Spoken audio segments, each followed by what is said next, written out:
J'ai parlé quelques fois d'Arcy Géant sur ma chaîne, mais la dernière fois que j'en ai fait une review complète, c'était il y a 2 ans, pour finir le premier Fambot February. Cette année, c'est aussi une Arcy qui finit l'événement, mais celle-ci est nettement plus petite.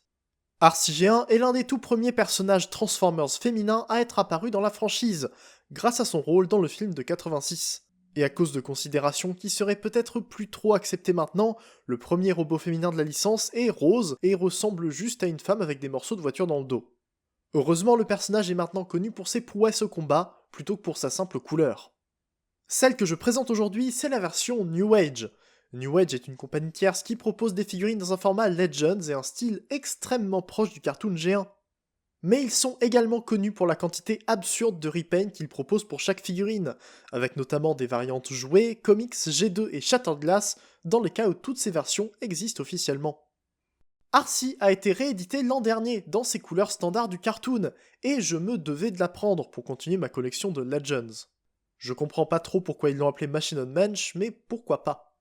On retrouve Arcy dans un mode alternatif, dans un rose très soutenu qui est entièrement peint.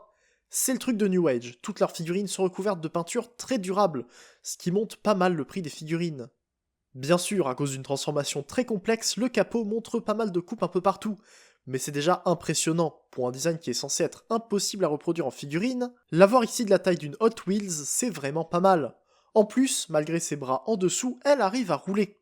Bien sûr, on voit pas mal du robot sous la voiture, mais il faut bien ça, je peux pas vraiment m'en plaindre. Au moins, l'habitacle est là, avec quelques détails et le dessous des pieds qui forment les sièges. On remarque pas trop les jambes à l'arrière de la voiture, ce qui est une bonne nouvelle. En fait, cette Arcy n'est pas parfaite dans ce mode, mais c'est la comparaison avec le mode robot qui permettra de bien juger le mode alt. C'est loin d'être une mauvaise voiture, mais les défauts sont facilement excusés quand on voit comment elle se transforme. Mais avant d'y passer, je dois parler des accessoires. Arcy vient avec 2 mains alternatives pour pouvoir tenir ses armes, un visage avec une visière d'un rouge métallisé magnifique, et 3 armes. Le fusil est très beau, et le moins facile à perdre. Par contre, pour les 2 autres, on est sur des pièces assez minuscules. Surtout ce petit pistolet gris, qui pourrait être pris pour un reste de plastique. Si jamais il est laissé hors de son sachet, c'est mort pour le retrouver. Je devais bien sûr la comparer à Arcy Studio Series, et je dois dire que je préfère un peu la version officielle. Je préfère le mode alternatif plus large et un peu plus plat, mais c'est pas pour dire que la version New Age est mauvaise. La simple taille fait comprendre que c'est déjà super de l'avoir faite aussi bien que ça, et on n'a même pas encore vu le mode robot. Alors oui, c'est une petite voiture avec un capot plein d'axes, mais elle se transforme intégralement, et on verra que le robot est loin d'être mauvais grâce à ça. Justement, le tournage de sa transformation a posé quelques problèmes à cause de sa taille et du nombre de pièces. C'est pas la plus évidente à faire, et encore moins d'aussi loin. Les jambes se déploient à l'arrière, ce qui permet d'ajuster les pieds et tourner le bassin pour avoir plus de place. Il y a plusieurs axes à utiliser ensuite, dont 2 sur du plastique transparent, mais la pièce est plutôt épaisse par rapport au reste de la figurine. La vitre bascule avec tous les côtés de la voiture, qui se replient à nouveau dans le sens inverse pour les éloigner du reste du robot. On peut les replier ensuite pour former les 2 côtés du backpack, ce que je trouve assez génial.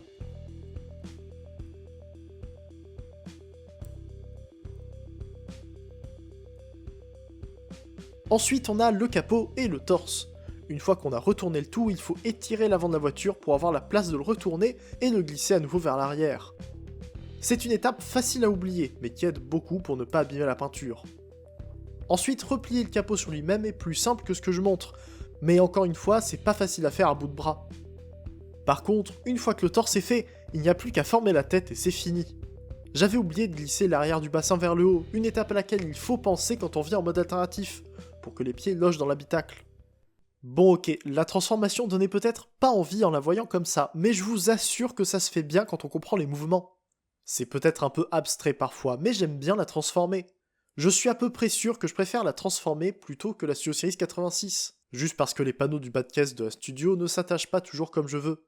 Il y a peut-être plus d'étapes sur la New Age et des pièces bien plus petites, mais la sensation en main est complètement différente et tout se passe bien mieux. En bref, c'est la qualité New Age, et je suis le genre de public pour ça. Et en plus de ça, Arcy donne super bien. C'est un excellent robot, elle est superbe de tous les côtés grâce à un backpack bien géré et des articulations excellentes. Les couleurs, les proportions, les détails, tout est là, et je suis très content du petit logo Autobot que je lui ai donné, qui lui ajoute juste une petite touche qui la termine parfaitement. Son visage est très beau, avec de bons détails et une tête très permissive.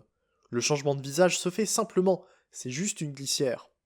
Ses bras sont ridiculement petits, avec des proportions parfaites pour elle, mais ça reste de toutes petites pièces. J'aime le fait d'avoir 2 paires de mains, mais le problème c'est qu'elles tombent facilement. Il suffit de les tourner un peu pour qu'elles tombent des avant-bras, ce qui est vraiment dommage, mais qui évite la casse quand on veut les changer. Au moins, on sait qu'on n'aura aucun autre problème à échanger ses mains que le simple fait de les tenir dans le bon sens. Il faut un peu de précision qui peut manquer à cette taille. J'ai pas parlé des articulations des bras qui ont un double coude bien apprécié, juste parce que je trouve que c'est normal. Par contre, l'amplitude des jambes est vraiment très bonne. C'est pas parfait, parce que bien sûr j'aurais pu vouloir plus au niveau des hanches, mais avec le bassin qui s'incline à 90 degrés et les doubles genoux, on a de quoi bien s'amuser avec elle. J'aurais bien aimé des pieds un peu plus libres, mais il y avait probablement besoin de toute la friction possible dans ses chevilles pour la maintenir debout. Oui, parce que j'ai beau dire qu'elle est géniale, elle a quand même 3/4 de la voiture dans le dos. C'est très bien compressé, et pour l'une des premières fois sur une Arcie, on a bien 2 pièces indépendantes qui forment le dos qu'on lui connaît dans le cartoon. Mais ça fait quand même un peu lourd, même si c'est réduit en taille. Donc elle pourra parfois tomber en arrière, parce qu'elle n'a pas vraiment de talons. Mais pour aider à la rendre plus stable sur certaines surfaces, elle a des aimants sous les pieds, qu'on peut voir devant l'axe de la glissière. Donc, si jamais on veut la faire tenir debout, on peut toujours lui donner un petit stand en métal qui servira aussi de sol pour d'autres figurines, par exemple. Et ça veut aussi dire qu'on peut faire courir Arcie sur un frigo, si on veut. Et avec ses armes, c'est encore mieux. Son visage alternatif est très bien pour lui faire utiliser son fusil, mais elle rend bien avec chacune de ses 3 armes. Et avec ses articulations, elle a de quoi se défendre contre n'importe quel Decepticon. Niveau taille, bien sûr, elle est très petite, mais c'est tout à fait correct dans une collection New Age. Elle aurait peut-être pu être un peu plus grande pour aller avec Shockwave, mais à côté de Bumblebee, c'est déjà pas mal. J'aime beaucoup avoir une Arcie qui soit plus grande que les autres voitures Autobot. Et bien sûr, à côté de la Studio Series, la différence est flagrante. La comparaison est injuste, puisque la New Age coûte 10 € de plus que la Studio Series, donc le budget a pu passer dans une grande qualité de construction et une transformation un peu plus complexe. Mais rien que pour la différence de réalisation par rapport à la taille, je trouve que ça montre bien les priorités différentes entre les Generations et les produits tiers. Encore une fois, la Studio Series n'est pas mauvaise, elle me plaît encore beaucoup. Je lui trouve beaucoup de qualité et je suis encore d'accord avec l'avis que j'avais sur elle quand je l'ai présentée. Mais la New Age est à un autre niveau, elle est plus proche de ce qu'on attend d'une figurine de collection, qui justifie son prix avec une finition irréprochable. Je me suis beaucoup amusé avec Arcie New Age, et c'est encore le cas.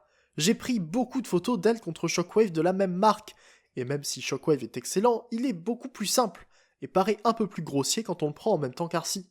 Avec tout ça, je peux vous recommander Arcie si vous êtes le public qui convient. Les pièces sont très petites, elle a une transformation qui n'est pas la plus intuitive, et sa finition lui donne un prix assez élevé, autour de 40 € lorsqu'elle a été rééditée il y a plusieurs mois sur Shozy Store. De mon côté, je trouve qu'elle les vaut, parce que c'est le genre de collection qui m'intéresse maintenant et qu'elle me convient parfaitement. Mais ça sera pas le cas de tout le monde. Parlant de Shozed, c'est grâce à vous que j'ai pu me la prendre. Votre soutien sur le site me permet d'avoir plus facilement des figurines tierces pour que je les présente en review, et je vous remercie. Comme d'habitude, en utilisant mon code reviewer LDR Optimus avant une commande sur le site, vous pourrez me soutenir et me permettre de continuer. Le lien d'Arcie est en description en espérant qu'elle soit rééditée si elle vous intéresse. Avec tout ça, je pense ne rien avoir à dire de plus sur Arcie New Age. C'est avec cette review que je conclus le Fanbot February 2025, que j'aurais aimé faire durer un peu plus longtemps. Merci à vous d'avoir suivi la review et ce mois à thème. Je vous attends en commentaire pour votre avis sur la figurine. On se retrouve bientôt pour une prochaine vidéo, c'était Leader, fin de format un jour, fin de format toujours et salut.